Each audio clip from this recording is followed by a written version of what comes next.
Okay, let's see if it goes through.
All right, I'll wait for the majority of you guys to get in here and we'll get started.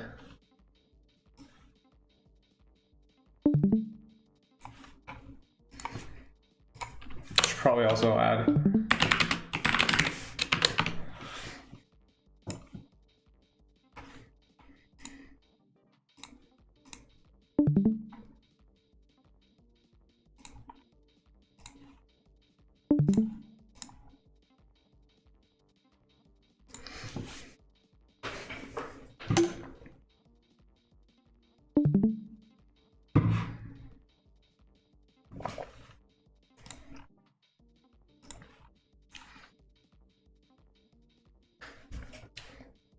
Yo, if you're in the YouTube right now, slide by, say something in the chat so I know who's tuning in.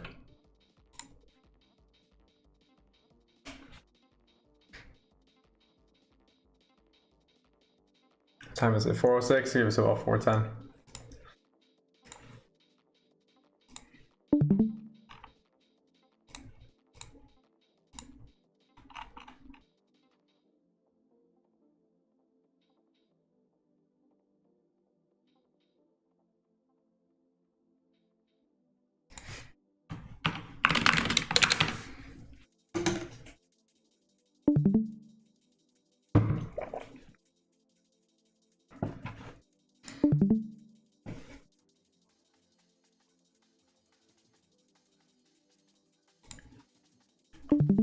All right, so it should be a short stream today. I usually dislike doing the 1 hour streams because sometimes it's too much information packed over a long period and 90% of you aren't going to watch the entire video. So I'm going to attempt to make this a 30-minute stream.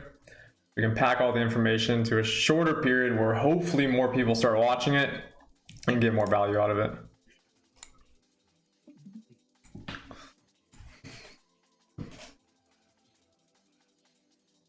Yo, what's going on, my YouTube boys? Yo, somebody has a Happy Coin profile pic, still repping.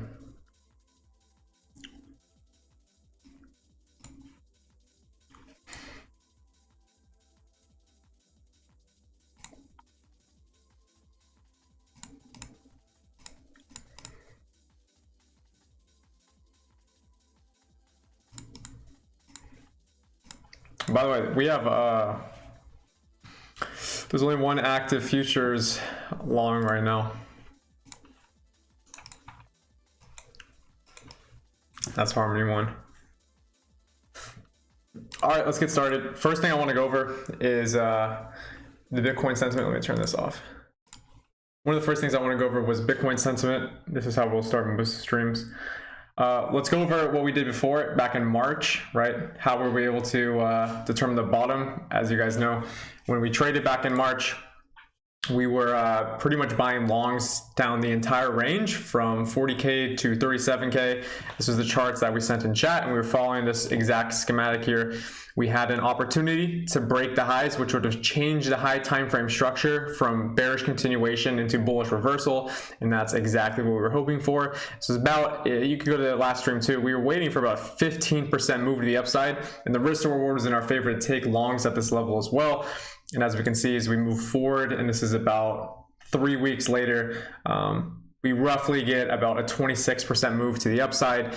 We break the high time frame structure, confirming the bullish run. The only problem was this massive bearish order block, tons of sell orders that never got filled before, around 50K. We're still sitting stagnated here. Evidently, they never ended up hitting, and we will go over what happened after this. Unfortunately, lost a lot of this move here. Thankfully, we were able to ride the entire ride up with the 11 to 12 altcoins that we put out for the buy list in early March.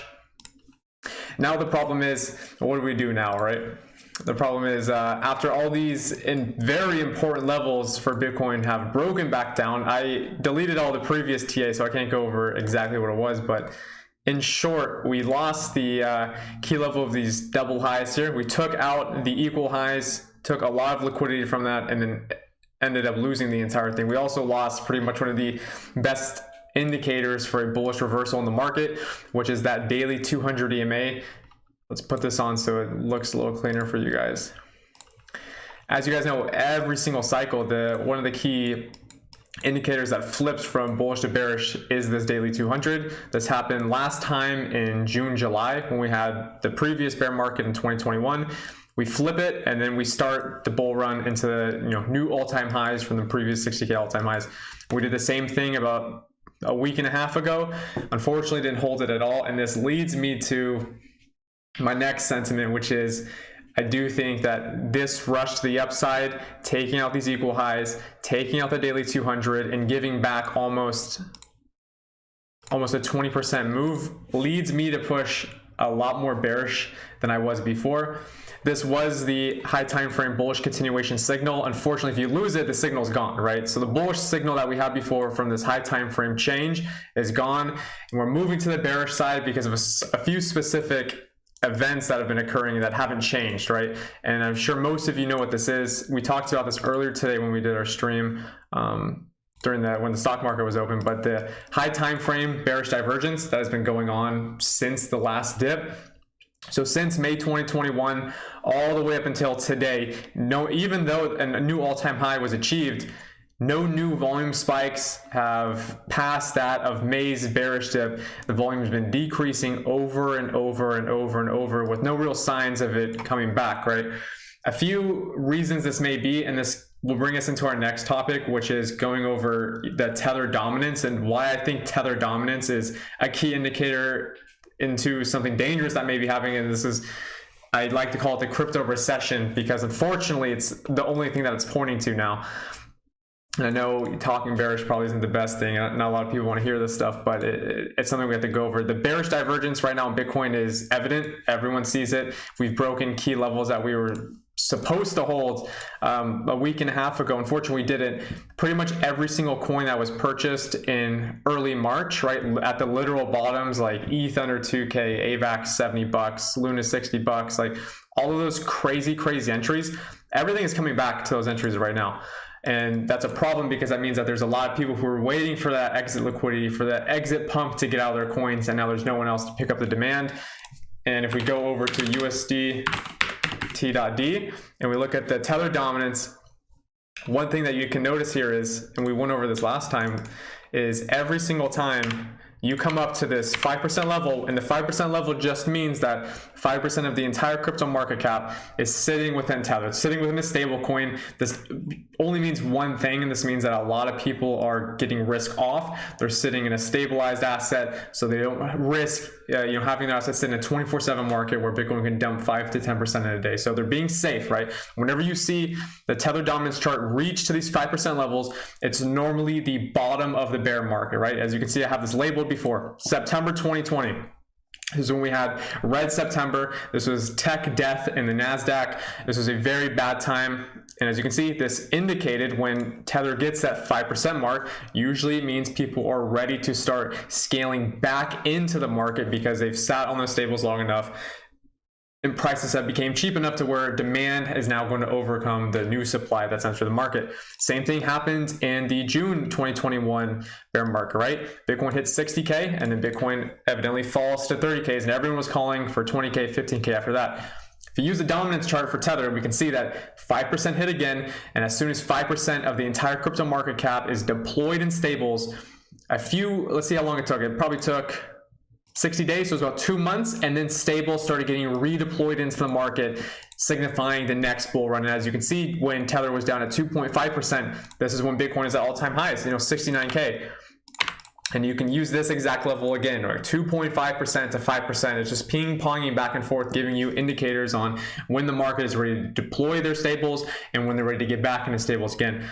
And as you can see where we're at right now, and I have it labeled March 2022 rally, right? And this was from before, right? Is this the start of the March 2022 rally?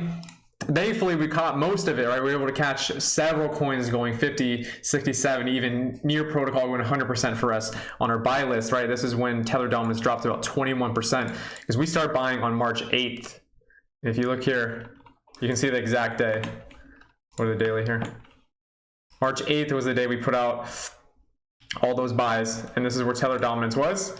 And all we did, right, very simple, all we did was we started buying as Tether dominance tested that 5% level several different times, started buying, wait for the dip, and as Tether dominance lowers in its weight in the market, altcoins and majors are going parabolic.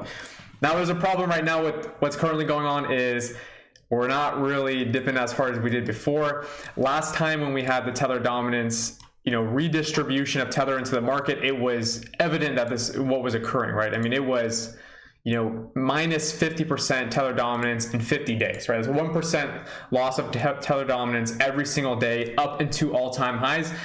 My first assumption is the fact that we're not getting this same scenario means that the same demand for crypto isn't here anymore, just like it was in 2021. So unfortunately, I do think the idea of hoping for all-time highs on Bitcoin again should be thrown out the window because we're not seeing the exact same demand as we did before. There are a lot of new economic factors that are coming into the market, such as inflation being 8.5%. We have a lot of different things that are affecting the market differently than we did in mid-2021. Now, we've tested this 5% 1, 2, 3, 4, about our fifth time now. And when I reference the crypto recession, I mean, the longer we stay up here at these high marks for the Tether dominance, the more likely it is that we continue this rally to the upside. And unfortunately, if we pass anything above 5% and stabilize, that's when I believe this crypto recession could start. Right? Because if Tether dominance is going to start reaching new all-time highs that we've never seen before, 5.5%, 6% dominance, where the entire market participants are all sitting in stables, there's nothing else to do but short the market at that point, right? Or trade Ponzi's like GMT, which we'll get into later. But once it gets to these levels, like this is where you should get very, very risk off with your money in the market and start to understand that something's changing and it's okay, that maybe it's a longer term bear trend could start. But this is the first indicator that you should have in the market, is understanding where the stable dominance is. So always have this on your charts and notice that this ain't the same anymore. Look at these two significant events. We'll do this. We're going to, what is it called? Bar pattern.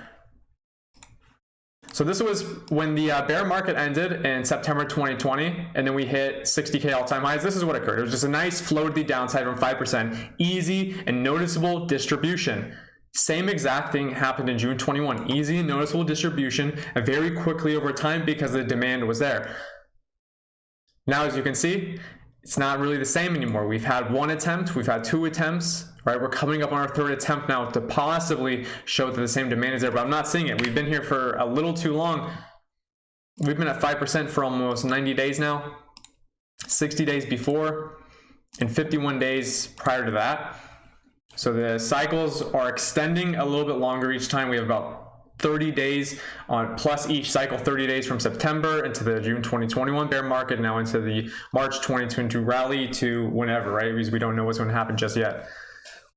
So this is why I say let's not get too bullish here. Let's not think that all-time highs are on the table. I'd rather actually think that all-time highs, let's assume all-time highs will probably never come again for Bitcoin, which is probably the best idea here, so you guys don't stay in a coin that can only 2x. We've talked about the opportunity cost from Bitcoin before. It's not really where you want to be, right? If you're looking to make money in crypto, I don't think Bitcoin's where you're at. Ethereum maybe. Ethereum has, I'd say Ethereum has max 2 to 3x left in it. But if you're looking to make a lot of money, you're either day trading futures, right? Or you're getting into these alts with below $1 billion market cap, and you're looking for your 5, 10, 15x's there. So that's the first thing.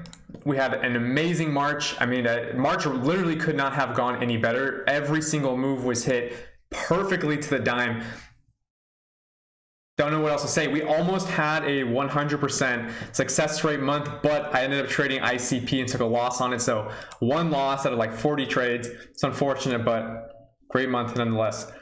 On to the next one. I do want to go over the ETH sentiment that I sent out on Friday and how this played out and how I think it's going to continue to play out. And one tip that I do have for you guys to use, as soon as the stream is over, so you can increase your trading a little bit and give you a little bit more insight into what the market's going to do. So first thing, very obvious scenario here. It was a bearish divergence. Price was increasing slowly over time as volume was decreasing. And then as soon as you start having those volume spikes above the previous volume spikes, right, that is when you usually have the distribution occur. And I said, let's pull this up real quick. We said most likely ETH is going to trade up to 30.75, and then we're going to continue our downtrend. Let's pull this up.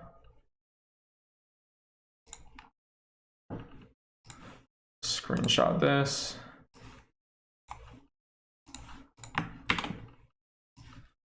Right here. Heavy bearish divergence on ETH. I didn't want to trade this because I didn't know how specific this was actually going to get to the dollar point, but ended up being perfect. My guess would be ETH trades up to 30.75, proceeds back to the downside. In a few ways that I was able to determine this. One, I mean, there was a massive just bearish order block to the top side here. This simply means that when this harsh distribution occurred to break this low, it was just a massive market order. And when this occurs, it leaves a lot of market orders not actually filled. If there's a lot of orders at this level not filled yet, price needs to come back, fill that liquidity to then continue back to the downside. And that's exactly what happened, right? You come back about 4 times here, fill some more orders, and then fill some more orders until you inevitably, we crash to the entire downside. Let's leave this part off here. We'll play this off like it's just the downside right now. Plays out to the downside, bearish divergence plays out perfectly, and then the volume starts increasing. And then as you can see, I do have this level here, this massive rectangle box. We'll go over this. And then this is actually, I wasn't able to trade this exact scenario. We did trade Harmony 1 during this, which was great. I probably should have traded ETH because it was so specific and looked so good. But the reason ETH is bouncing right now is also because of this massive, let's go the 4 hour here. This massive bullish order block that started the recent trend, right? This was in the beginning of March, right? This down move before the massive impulse, which led to the 23% move, was never filled again, right? A ton of orders. The same thing as I said here on the top side, right? 30.75. The reason that it distributed so hard to the downside was a massive market order was sent out and it couldn't fill all of it. So it leaves a few gaps and there's a few orders still sitting here ready to get filled. Same exact thing here. It just took a little bit longer to play out. Took about took almost a month to fill the rest of these orders. As soon as the price comes back down into this level that has all the orders, you instantly move to the upside, right? So this massively strong level down here. Some bull had all of their limit orders set here, push this up. Now, as you can see on the screen, you might notice 3 different lines here. It's pretty obvious what these are. These are EMAs. This is one trick I did want to pull up. It's using a multi-timeframe EMA. All of these are 200 EMAs on different time frames. This thicker one is 4 hour. The lighter one is 1 hour. And then the super light one in the background is the daily 200. I say this all the time, and I think more people should use this because I think it gets underrated, and I think it actually got underutilized recently. It lost value during, I want to say, February into early March, and then started gaining value again. But when you see the EMAs trading like this, with all 3 relevant, I call these the best EMAs you can have, the 4 hour, 1 hour daily. When you see all these EMAs trading above the current price action and you see it respecting the EMAs like this, you should pretty much only be on the long-term bear side and short-term bull, right? You could be short-term bull on some of these daily order block pushes, but for the most part, you should be playing that with the idea that price is heavy, right? price needs something spectacular needs to happen, something maybe fundamental needs to happen, or economically the Feds have to say something about crypto to break all of these key levels, right? And that's one reason why we had ETH divergence. We had all three relevant EMAs on high time frames trading well above current price and reacting to it beautifully. And currently we also have price reacting. So I'm still bearish here on ETH, and I do think that opening up new longs, especially at current price, probably isn't the best idea. The only bullish scenario I can see here is all of these sell orders have been fully filled. We'll see when it trades back into the zone, right? Once ETH trades 0.5% up to the upside, we'll see if all the orders are filled, because we'll see a harsh rejection or not. So that's the second thing. Beautiful, beautiful Friday analysis on ETH, played out perfectly to the downside, and then we were able to grab longs, at least today, on Harmony One, which is, what is Harmony One's price right now? Harmony One's up about maybe 7%, doing great. We've trimmed it once. I suspect most of you are already in this trade here. I'd say stay in it. Let's not close it too prematurely. I know the KSM trade we had yesterday that we should go over. It was probably a better idea to close more of this. One thing that we should have noted was definitely the amount of supply that was trading over in the early April 9th to 10th. All right, we bought KSM on this bounce, and this is also a beautiful example of the EMA tactic that I want to show you guys, right, using this indicator that Frizz made us. Shout out to Frizz for this indicator, but this is two different EMAs, the relevant EMAs trading into the same price, right? And this is exactly where we bought KSM. And KJ sent this out too, so I think all of you should have been in this trade. 1 hour EMA comes right under price. The 4 hour EMA slices under price as well. You get the retest, and then you get that beautiful upside push. I mean, this was an amazing play. The only problem I had with this play was not selling enough into this massive supply up here. So my only problem with the trade, I didn't trim enough into the first supply, but still made a good amount of profit there. Next thing to notice on KSM, and this is like, beautiful. This is like picture perfect at this point, right? First thing, KSM slices under the relevant EMAs, right? Comes back up, tests it, and then falls another, I want to say 7% here. Falls another 7%, and now again, we retest it. And as you can see, literal current price is at this level. And this is where I would, want to become bearish again. As I said in the beginning, I do think being long-term bearish right now is in your favor, as USDT dominance is showing that we could be moving into some pretty dangerous levels if people keep moving into stables. So that was 1, 2, we went over 3, went over the multi-timeframe EMA trick, and then we got our April trades so far. How are we doing in April, right? Hopefully everyone's doing great. It's been a great month for myself. We have about 1, 2, 3, 4, 5, 6, 7, 8, 9, 10. I'm not going to count the one trade because it's not fully closed yet, but we got 10 green trades, 1 red trade in April being Atom. Unfortunately, we didn't pray enough for 45, so we had to end up losing on that trade, but it's been a great month so far. Looking to take it a little bit further. I do want to go for a few coins I'm looking at buying, because my March, the list I put out in March, being as it did so well, I do think a lot of you missed it, unfortunately, because I had people coming to me every day talking to me about how if they could still buy the list. So we'll probably have to make a new buy list. We'll bring this up, put this up on the screen right now so you guys know exactly what I'm talking about, all the new guys. Here's the buy list we put out. As you can see, March 8th. This is pretty much what my portfolio was going to be made up of for the time being. 1 month later, the whole list does amazing. I would assume most of you want a new one, right? Most prices should be near this. Like, what is Atom at right now? Some might even be under these prices. Atom's at 24. Yeah, so a lot of these, you can get we can get on discounts right now. So that'll be my goal. By the end of the week, expect something similar to this. I don't know if we're gonna have like a full, this is what we're buying right now, because I don't think it's the best time to buy, but definitely need to get your guys' eyes on some more tokens than the ones we already have.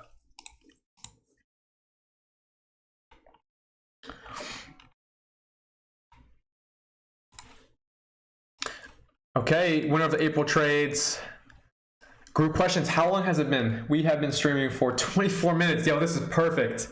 This is perfect timing. Okay, so let's go over some of your guys' questions, put them in the YouTube chat room. put them in crypto chat. Make sure you at me if you're doing the Discord, at me so I can see it. But yeah, we went over everything that was important. Current Bitcoin sentiment. I'm bearish long term. I'm sorry, guys. It's just unfortunately how I have to play it. I don't trade my emotions. I'm going to trade what the chart gives me, and the chart right now doesn't look the best. I know we have a current bounce, right? Awesome, but this is normally where people get burnt. Is you get the bounce, you buy the balance, and then you get fucked, right? So I don't want to be someone on that side. I do want to be able to adapt my opinion on the current market sentiment. And right now it is leaning a little bit more bearish long term because of how many key levels we've broken, how many key levels needed to hold and did not hold, and USDT dominance increasing over and over without a sharp downside move that we saw in September 2022 and in the bear market in July of 2021.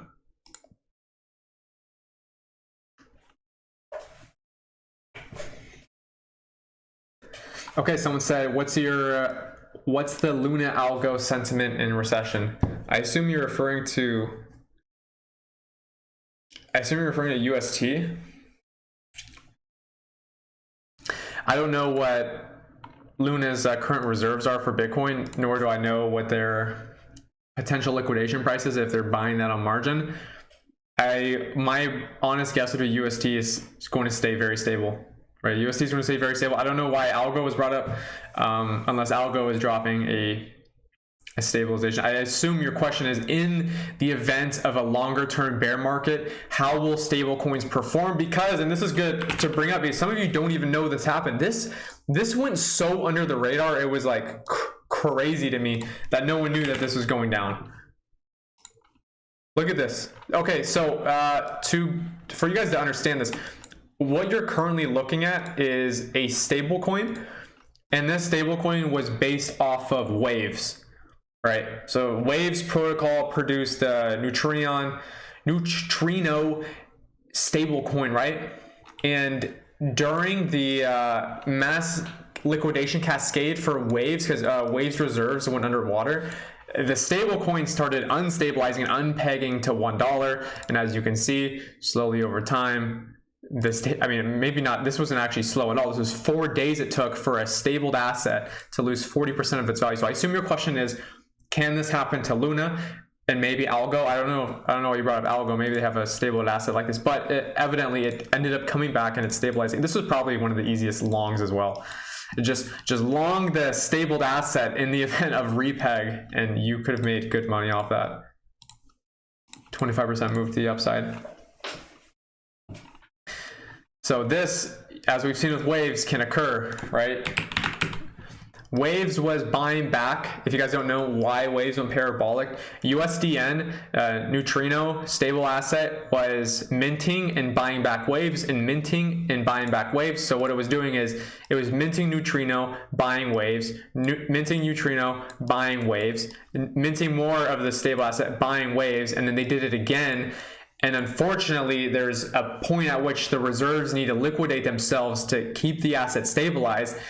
And Waves went fucking, 5x in a month, right? So it wasn't sustainable for them to keep doing. I don't know why they were doing this, but it probably made a lot of insiders money during this period. And unfortunately, up here, some whale, this wasn't Neutrino doing this, or the Protocol Foundation, right? This was some whale just selling off their reserves, right? And unfortunately pushing the liquidation price within the reserves to start selling off their asset to keep their, to keep USDN stabilized, and they couldn't do it. At least for 5 days or 6 days, it was down pretty bad. So that's a fun fact on what happened to Waves and why this occurred and why USDN actually destabilized. Can this happen to Luna? No, I don't think this can happen to Luna, because Luna's not minting UST. Luna's using a lot of their reserves to buy other assets. Like Waves was buying, Waves stable protocol was buying Waves. Luna's stable protocol UST isn't buying Luna. They're buying Bitcoin right now. I mean, it's the biggest thing in the news right now for the reserve asset is Luna's buying a different asset that's separated from the event of Luna. So the success of Bitcoin also relies on, or the success of Luna and the reserves of UST relies on Bitcoin now, right? And they're going to keep buying this over, the long term. So I don't think that can happen at all with Luna.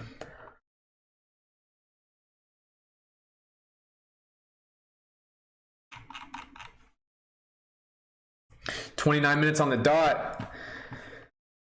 But your overall high time frame bearish. Yes, unfortunately, there's some assets, some coins that I'm not too bearish on. Honestly, I might want to start buying some shorts here, as we went over this on stream, that there's a few that looked great, like KSM. KSM looking great for shorts. Again, right, there's a lot of confluence at these levels for it to redistribute. Right, same thing with Ethereum. I think that I can redistribute here again. I don't want to be a buyer at these highs when it was showing significant selling pressure before. And let me just show you guys the weekly time frame for Bitcoin.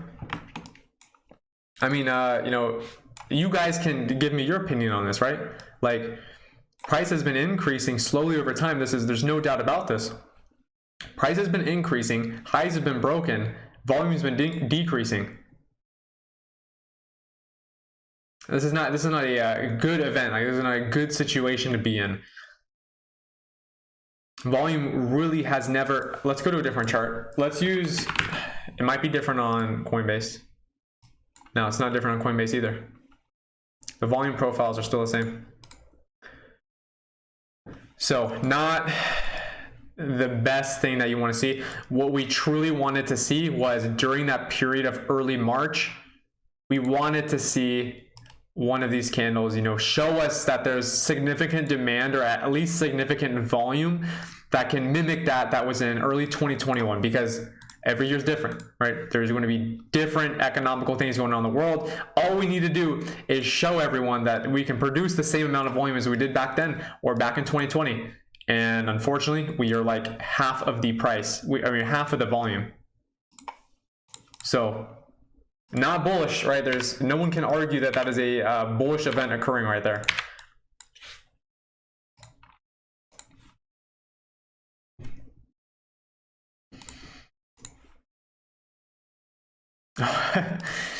We got to bring up the Dano analysis on the head and shoulders to all-time highs. Did this play out? Or I think it fell below. No, this fell way below. This fell way below. Dano made it to the big screen. It could work. I don't know if it's something I would play. I think it's invalidated. I think it fell below, way below that neckline there. Okay, anyways, boys, give me some questions and let's run through them. I got like 2 questions so far. I know you guys have more curiosities about the market. Let's run it. So are you getting out of longs then? No, I still want to hold the Harmony 1 long in case this event that ETH takes over these previous sell orders and there's no more if there's no more sell orders here as it was showing before, then we'll just slice through this and we'll, you know, break to the upside again potentially. However, I think that's like truly very unlikely. That is also why I sold Harmony 1, or I sold a quarter of it about two hours ago.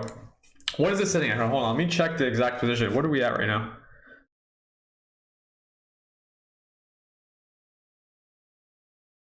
I'm at about 30% move on 5x. There's amazing profits there right now if you guys want to take them.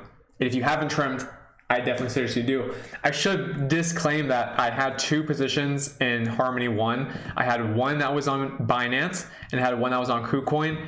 I closed the entire KuCoin position and trimmed my Binance position. So do with what you will with that information, but I did take a significant portion off of my KuCoin.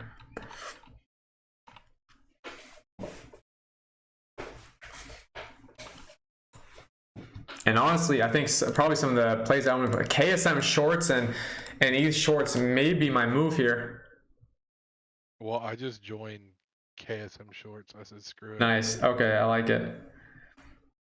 I think the value is there for these. There is one thing I do. We could go over S&P 500 analysis as well, because I think we did this earlier today, but I do think the S&P is following this accumulation manipulation expansion schematic. As it falls below this broken swing, falls below the broken swing, manipulates the lows, and potentially we come up and we fill the gap, the only gap on the S&P 500 right now, and that is about 2% move.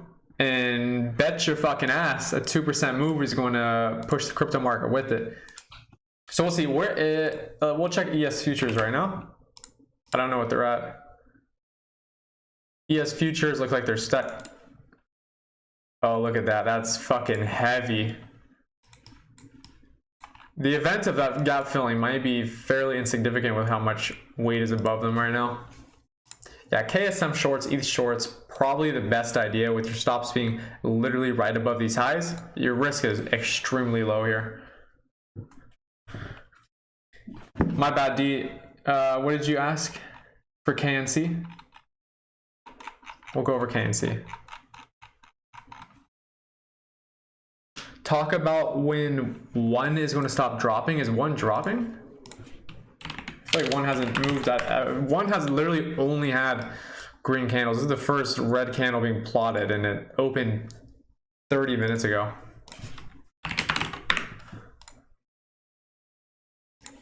Okay, I'll talk about KNC, but I'll make a disclaimer. I'm not trading this coin because I don't know where the strength is coming from. I have no idea why when in January, this was the bear market start. This is when the bear market started. KNC didn't have any bear market. So I don't know why this occurred. And if I don't know something, I'm not going to trade the unknown. I'm not putting my money on the line for something I can't actually tell you why it's happening. But I can tell you one simple thing that we went over before. KNC is strength, right? KNC is the opposite of the market. If we pull up two different comparisons here, we'll pull up Bitcoin on the bottom. We can tell that, you know, this, if there is any asset that you want to be in during this period, it was KNC, right? So it's like Link in 2018.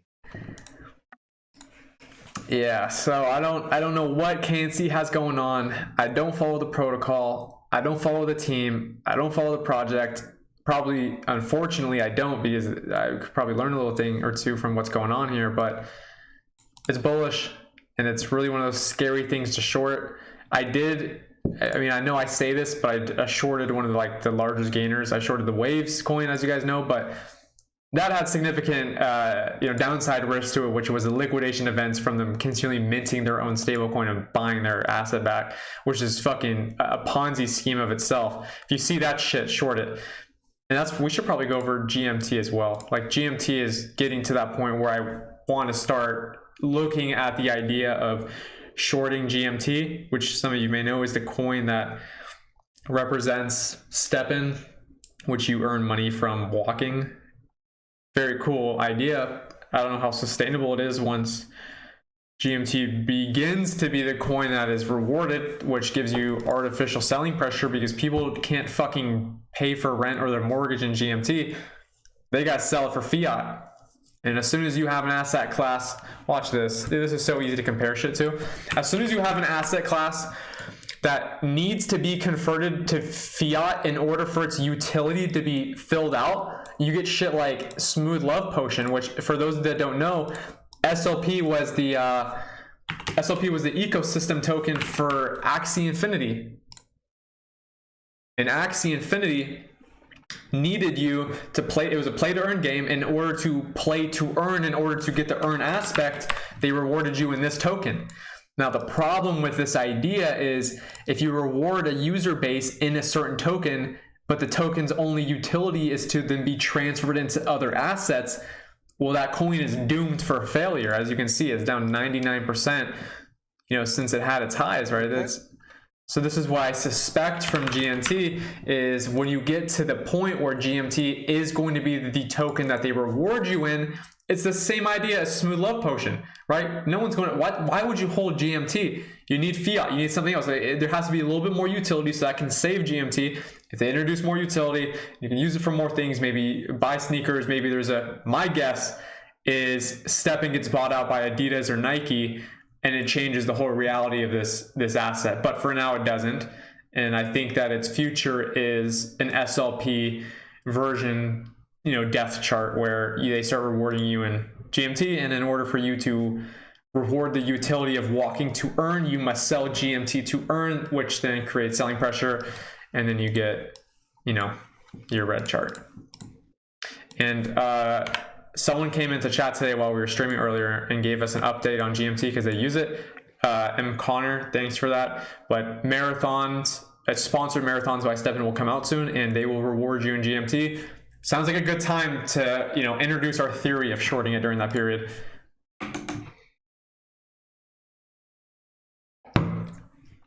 This coin sounds stupid as fuck. I hate it. You hate the StepN coin? Yeah, I just it sounds like a rug. Just sounds. Yeah. Yeah, it might be. I don't know. We'll see. That's why I needed M. Connor 15 to come on and give us updates on it, because I don't know about it myself. Okay, next thing, I'm just going to go through the list of questions asked. Look at GST. All of this relates to StepN token. That you guys should look more into StepN because it's kind of cool what they're doing. I know I'm saying I want to short it, but I'm not shorting it yet. We got to wait for the event for GMT to be rewarded. But GST is the coin that they currently reward you in. And as you can see, it doesn't move up or down. It is pretty much stable. It has its periods of time where it, you know, has its spikes, and it ends up coming, you know, back down to 450. The supply in this token is unlimited, and the idea is users need to burn the token to actually use the shoes that you get to then, you know, curate rewards for yourself. So it seems like it'll be a stable asset. I can't give technical analysis because the chart's fucked, right? This chart is pretty much a stable coin, right? If we just boil this down, right, it just looks like a stable asset, which they're probably attempting to do. So I can only give you my fundamental analysis, and Mick Connor, you know more than I do about this coin, so I can't give you too much that you don't already know about. Adidas vice president is on the board of advisors. All right, there you go. That's awesome.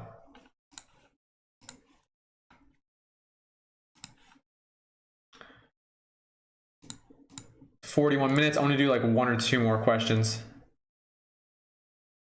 Peep OGN. This is another coin I don't even want to trade. Some of these coins that go parabolic like this, they really turn me off from trading them. OGN looks good. Personally, I won't buy it, but I think that it is a buy. You have a ton of upside here and a ton of value proof. I mean, you've shown over time, for some reason, this is another coin that has this. Like, we just talked about Bitcoin and like doing the volume analysis and how Bitcoin wasn't showing a lot of demand, right? Because it was decreasing over time. This is what we wanted to see. Shit like this, where you reintroduce new demand and you can see it printed within volume, where during this period of time, there was more Bitcoin or more of that asset class traded more than there ever was, meaning there's a new event occurred, right? Producing a new demand or new supply, right? Volume can still be bearish. However, when you look at charts like this and the coin going, you know, 3x in a week or two, like this is a bullish volume scenario for the asset. This is what we want to see for Bitcoin to be bullish longer term. And as you know, we didn't get anything close to that. That's also why I tell you guys, I think being in Bitcoin is more of an opportunity cost than anything. So for all the YouTubers and people on Twitter, you know, that say like their number one allocation in their crypto portfolio is Bitcoin, you know, maybe they're playing it safe, but I think it's fairly idiotic to do something like that. As you're in crypto for the volatility, you're in crypto for the lucrative chance to make massive gains. You're not making massive gains in Bitcoin. You're not making massive gains in Ethereum either, unless you're trading futures, but that's a different story. We're talking about spot right now. A lot of your portfolio is built in spot. Unfortunately, in spot Bitcoin, you didn't get what you wanted to see, right? And this is why we moved to those other asset classes, you know, GMT, obviously 2000x in the last few weeks. Someone said ApeCoin. ApeCoin also, I think, if I'm not mistaken, ApeCoin does have fairly good volume right now, and I think it occurred during Yuga announced they're doing something new with land. Yuga had a new announcement with land, and it started producing new volume in like mid-April. It was like 8 days ago.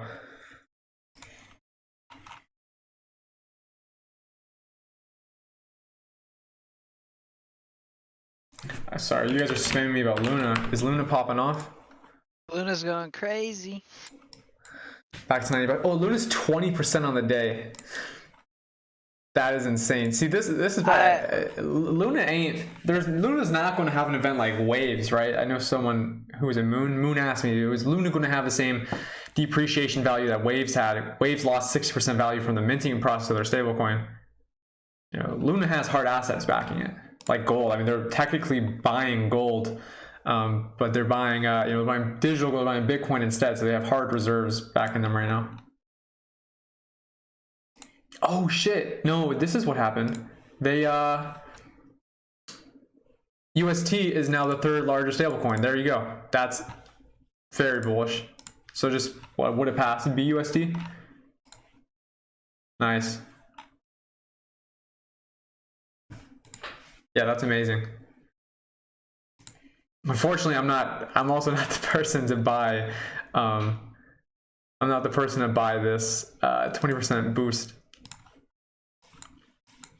But we should also go over why it's bouncing from this level. There's a pretty large breaker. Was this on the daily or the 4 hour? I think JL showed me this earlier in the day. Yeah, I had one on the 12-hour. Yeah, is that Flo? Yo. Oh yeah, what's up? I was gonna say, Flo, this is JL was literally telling me this is your what you found. Yes. We were trying to figure out what time frame it was on. I think we ended up thinking it was on the 8 hour or something. I'm pretty sure it was the 12. And it's right at 77, 75, 77 to 79.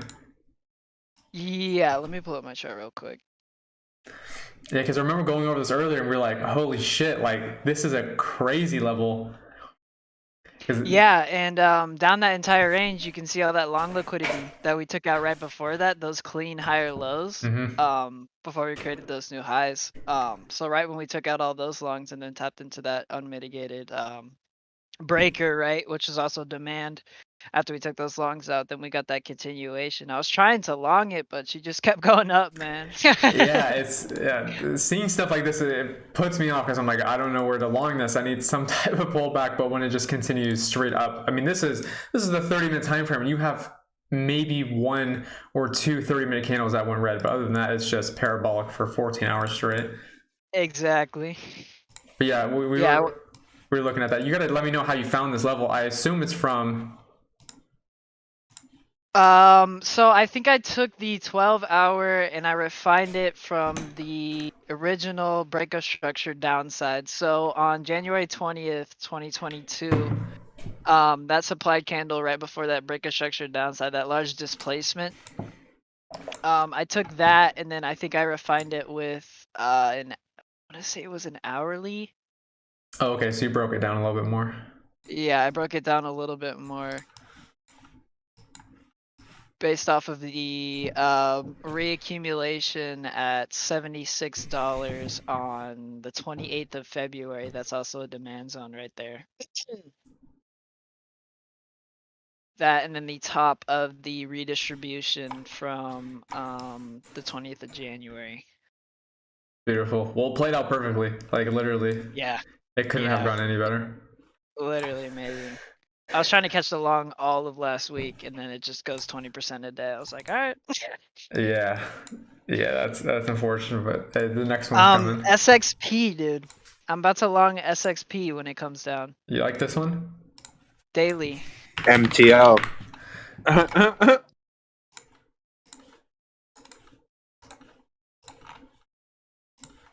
really like the daily. This thing is like, it looks like it's never expanded once or like broken any relative highs. Right. A ton of value. I think we see at least 1.51, just as even a return to breakdown. I see that. Which is still a 20% move. Is this a top gainer for the day? It looks like it. I think so, yeah. Both Luna and SXP, and I was gonna long them this morning, dude. So fucked.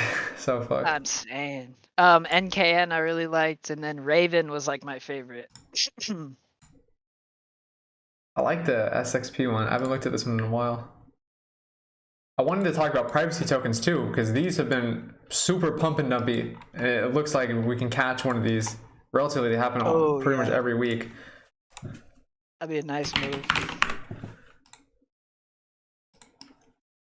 Okay, that is. Well, I'm gonna stay on stream in the Discord for a bit after this, and we can just keep chopping it up. But I think that's it for the stream.